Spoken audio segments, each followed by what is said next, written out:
we are 15 days out from Election Day as Donald Trump plays defense in Arizona, a state that Republicans typically need to win the White House and where Trump is basically in a dead heat with Joe Biden in the latest polling.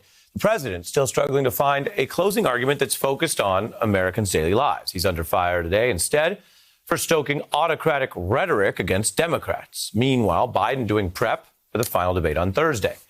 Now, among the many things that make this year's election different, here is an interesting one. Right now, we have more information about early ballots than ever before in American history.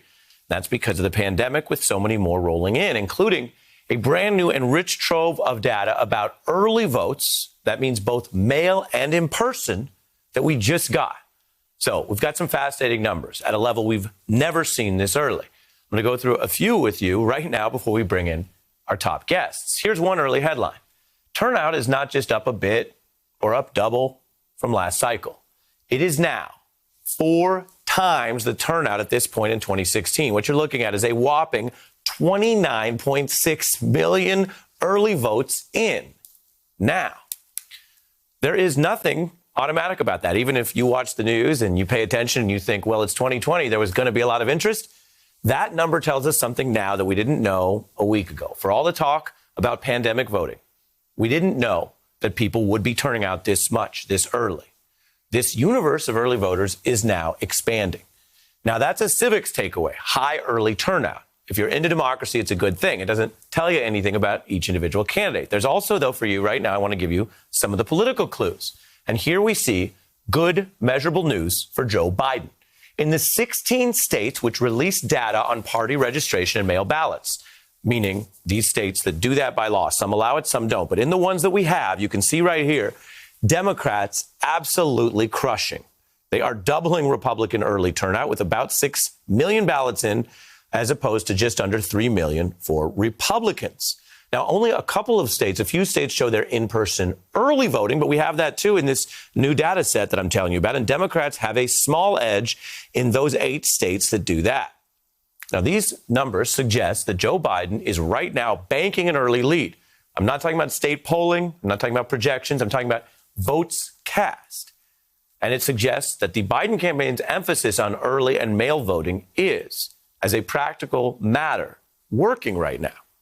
What these numbers don't do, what they cannot do, is reveal anything much about who will vote later. That makes sense.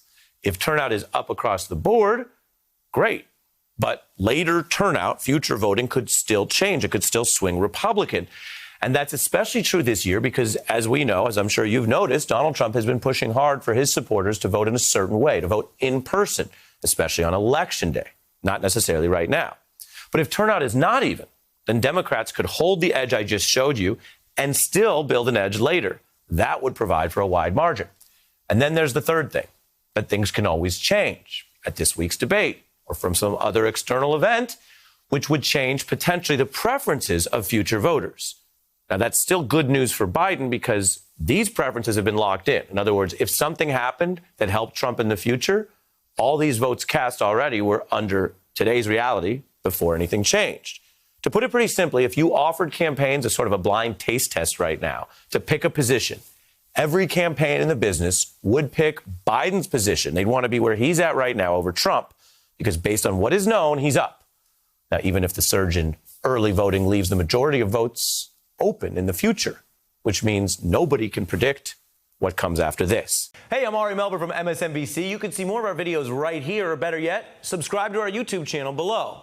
You could have been anywhere in the world, but you're here with us, and we appreciate that.